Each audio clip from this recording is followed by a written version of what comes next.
ছাত্ৰ ছাত্ৰীৰ বাবে বহুত ভাল খবৰ 12 জানুৱাৰীত নোটিছ আহিছে এইটো হল সেকেন্ড নোটিছ অৰ্থাৎ দ্বিতীয় জাননী আহিছে ছাত্ৰ ছাত্ৰীৰ বাবে ছাত্ৰবৃত্তি অৰ্থাৎ স্কলাৰশ্বিপ আহি গৈছে আপোনালোকে যদি স্কলাৰশ্বিপ লাভ কৰিব বিচাৰিছে তেতিয়া হলে আপোনালোকৰ অনলাইন যোগে আবেদন কৰিব লাগিব 13 ডিসেম্বৰ 2018 পৰা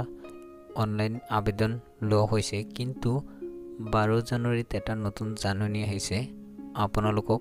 এতিয়া এই জাননীত কি কৈছে এতিয়া জনাম আপোনালোকে এতিয়াও অনলাইন যোগে আবেদন কৰিব পাৰিব অৰ্থাৎ এপ্লাই কৰিব পাৰিব এপ্লিকেশন ফৰ্ম ফিল আপ কৰিব লাগিব এইটো হল ওয়েলফেয়াৰ অফ শিডিউল কাষ্ট তাৰ পৰা জনাই দিছে অৰ্থাৎ যিসকল ছাত্ৰ ছাত্ৰী এসসি এসটিৰ হয় এই সকল ছাত্ৰ ছাত্ৰীৰ বাবে এইটো জাননী প্ৰিমিটিভ পোষ্ট মেট্ৰিকৰ বাবে আপোনালোকে যদি আবেদন কৰিব বিচাৰিছে তেতিয়া হলে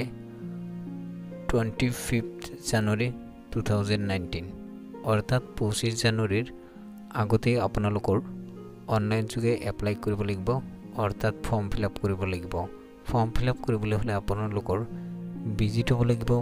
www.scholarship.gov.in এই ওয়েবসাইটত ভিজিট হৈ আপোনালোকে স্কলাৰশ্বিপ ফৰ্ম ফিল আপ কৰিব পাৰিব যিসকল এসসি অৰ্থাৎ শিডিউল কাষ্টৰ হয় এই সকলৰ বাবে এইটো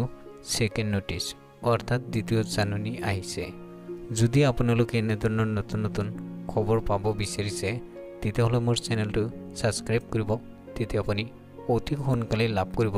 নতুন নতুন খবৰ